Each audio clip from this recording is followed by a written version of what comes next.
didn't understand that it was a satire, I think, is a poor teacher. Her comment to me, as I asked her, once I learned that they had suggested that she read Starship Troopers and she was going to read it, her comment to me was that she found it horrifying that we all could identify with this character. I understand that. I didn't quite understand it at the time. Over time, I've understood it better, and also knowing her and where she was coming from, and I think I understand more about that than I did then too. I think that I understand her reaction, but I think that, again, what are you going to recommend to somebody? Well, it depends very much on who the somebody is and how well you know them, because it does seem to me in retrospect that if you wanted to get her to at least believe that science fiction was worthwhile, the book to give her was probably much more likely The Martian Chronicles. Yeah. You had a comment, James? Yeah, I was thinking mostly, I was looking, I've got some printouts on the web from some of Heinlein's books, his collection. I'm looking them over, I'm thinking probably the best thing, just generic, someone wants to learn just science fiction in general, maybe about the author, would be The Past Through Tomorrow.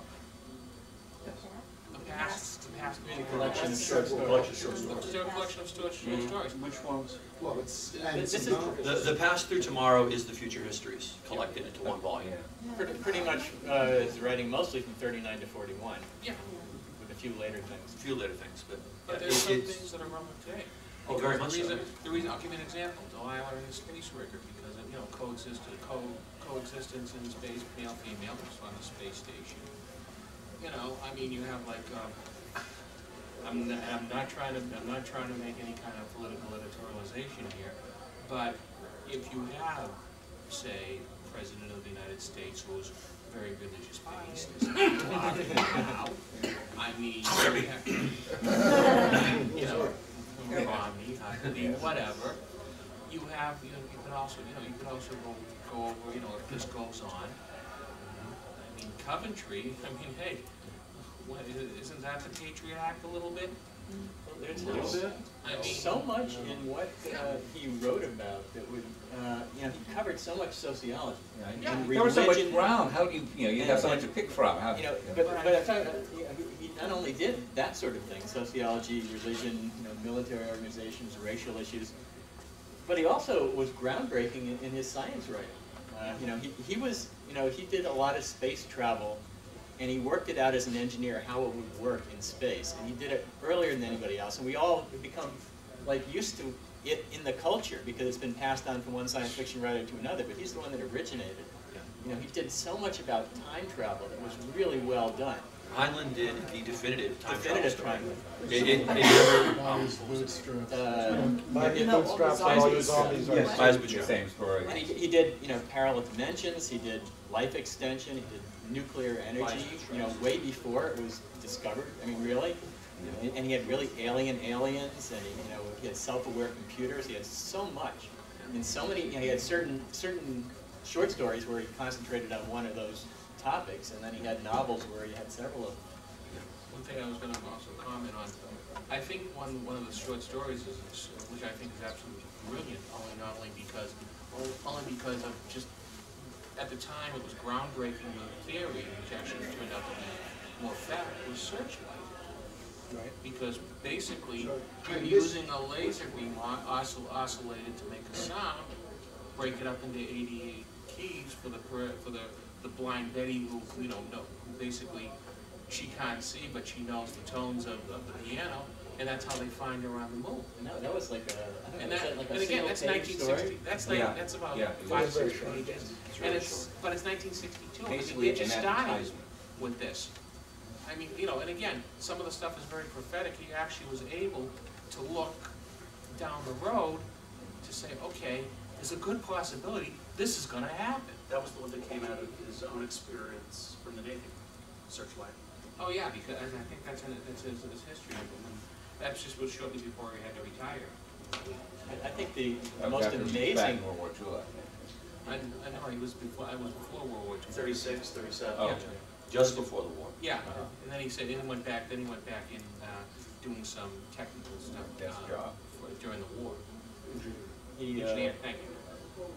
yeah, he actually hired Asimov to be in the Naval Research Lab with him. And Ellsberg de Camp was Yes, there as yes, the yeah. military When the person. book, when this movie, The Philadelphia Experiment, came out, we all said, so that's what they were doing during the war. But one of the most prophetic things, I think, was the story he wrote about the United States becoming involved in World War II and developing atomic weapons. Yes. And this was in, I guess it was 40 or 41. It was Yes, before America 41. had entered the war. He said that America will take all the top atomic scientists in the country, put them together in a secret desert laboratory, right? And the United States would enter the war, and it would use the weapon to win the war. And after the war, there'd be this arms race with the Soviet Union. And this is like before. That's crazy. And it must have driven the security people just mad. I know the remarkable thing to me is that they didn't go after him. They went after John Campbell and Cleve Cargill. Well, It's a famous the- story, but they didn't go after Heinlein, Well- probably because Heinlein wrote it so soon that it Well, couldn't have been a no. security. It was because he wasn't writing about an atomic explosive. He was writing about what we would consider synthetic fallout. But The dirty bomb. Dirty bomb. But what's even better is that Heinlein comes to the conclusion that the only way to maintain any sort of existence in the world, because if this arms race is allowed to continue, it's going to destroy everything back to a pre-industrial level, is for there to be essentially a dictatorship controlling the world. But he doesn't like that. The dictatorship that he depicts sounds remarkably like the Bush foreign policy. We're going to impose everything on everybody else whether they like it or not. Well, he did touch on many different forms of government. You know, everything from empires to dictatorships to anarchies. Theocracy. And Theocracy. I like Double Star, where he's got a constitutional monarchy with a parliamentary system. Yeah, yeah. Double Star. One of the few science fiction works that actually seriously treats democracy. That's the only And it also seriously One of the treats few the that's, arts. You know, he has an actor as the main Parliamentary. character. Yeah, Heinlein didn't have a lot of love for democracy. An awful lot of the time, people that were democratic were portrayed as slightly. There's in Time Enough for Love, they talk about this colony where they take all the people that want to vote on stuff and they put them all in one planet so they know where they all are. Well, you know, there's a certain amount of coming out of the military and not wanting to have to deal with process. You know, things get dealt with by someone giving an order and other people carrying out the order. Yeah.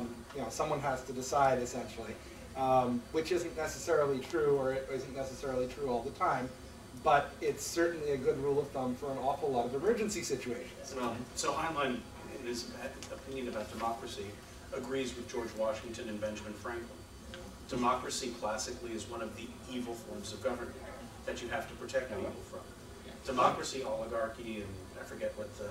Yeah, I mean, Plato had like 5 different levels, and it was certainly, and one of the reasons they were opposed to democracy is because people were so easily manipulated. And, you know, but he, at other times in his writing, he's saying very good things about, you know, it being better than many other systems, and the idea of having a population that is well educated and well motivated, being able to run their own affairs. I think Churchill is supposed to have said democracy is the worst form of government until you look at the alternatives. Actually, Heinlein says Churchill, something similar. That's in what I more than said. one place. actually, one thing I want to comment, when you've read Starship Troopers, if you read the quotes at the beginning, you can pretty much sum up somebody, by the quotes that they would put in, you can sum up what they pretty much their psyche was. One of the things I've always thought, actually two quotes I always thought, was the first one, he quotes the Navy Admiral, Janice Ingram, and says, we don't want any good losers, we want good tough hombres to go in there and fight and win. And the other one was from Thomas Jefferson, of course, who said, well, the best form of government is no government at all, but the tree of liberty must be refreshed from time to time with the blood of patriots. and tyrants, for that is its natural fertilizer. There you go. So I mean now, but I mean, of course, he shortened it too because he was basically trying to keep within I think of the perspective of the actual story of the military. But it's very how you can pick up a lot of what a person's thinking is the quotes they quote or the quotes that they will say. Yeah, I heard I don't know that it's true, but it sounds reasonable for him, that when he came to a place where the story can branch in several directions, he actually just threw dice or flipped a coin. I mean, how apocryphal or real was that? I've never heard anything like that. He could. I suppose you could do something like that for a storyline. But I know that. I mean, he specifically said that in *A Stranger in a Strange Land*, he plotted it out, very carefully, in advance. And most of his stuff, he's getting across an idea. So maybe there, one little minor thing of the plot could be random, but it's very well crafted. A lot of his stories. There's not a lot of, except for that one story. There's a lot of randomness in it. It's not just that one. There's a couple of others in the juvenile series that, you think it's one story, and then all of a sudden there's Nazis on the move. I mean, what? Yeah, certainly there are an awful lot. I was going to say that really it's a fairly common thing. That it wasn't so much that he was writing several stories. He was writing one fairly wide-ranging story and leaving out all the boring parts that got you from the one to the other because you really didn't need those. Whatchamacallit, the fantasy, Glory Road, really, ends up being two stories. One, the adventure where they get to the, to the win, and then the second part, well, what the heck happens after you've won, essentially. What happens after, and they lived happily ever after. Yeah. Citizen of the Galaxy, which is, I think, my favorite of the juveniles, is definitely 3 different stories. Yes. But they're all the same, from the same arc. Yeah. Well, I think so. In those examples that you just gave, they're woven together better. Okay. Than some of the others. So it all feels much more contiguous. But I wanted to comment on something that you mentioned earlier, the pass through tomorrow. I think that there reaches a point, if you really enjoy Heinlein, where you need to stop reading the novels and read those short stories. And I think that point definitely is, you need to know Methuselah's Children before you read Time Enough for Love. Because Time Enough for Love is like top 3 for me in Heinlein. I love it. That's one I can never keep because everybody steals it from me. Yeah, I've had 5 copies of it too. That's what I was talking about. They walk away. But I was very fortunate. I had read Methuselah's Children before I got a hold of it. So it made more sense to me. Because otherwise, if you pick up Time Enough for Love and you go, well, who is this guy? You're not really as visually connected to him as you would be if you had first started and got to know Lazarus in the short story first. Okay, so then let's talk about, we were talking about what to start with, what to read second, what order to read things in, what to leave for last, and what maybe not to bother with if there's anything that we want to adjust, to say people shouldn't bother with. I don't know. Let's just know about the last 10 minutes, which is what we've got. So. Anything, but the sort of the history behind why there is, to a certain extent, a little bit of a part of his work that is background to the rest of his work, or a part of the work that is built upon the basis. The idea of future history was completely groundbreaking in literature, anywhere in literature. It's been used over and over again. It was particularly good for science fiction as an idea, but it works in other literatures, and basically no one really had done anything like that before. The idea that we're going to write, you're going to write about a series of events in a projected future that all actually are in the same projected future, rather than writing, they're still all standalone stories, but they're standalone stories in a different way from other standalone stories. They're all in the same universe. They all take place in the same world, in the same timeline, in the same story arc. And it builds a background. And the idea of building a background for your later stories, no one had ever done anything like this before. And please keep in mind,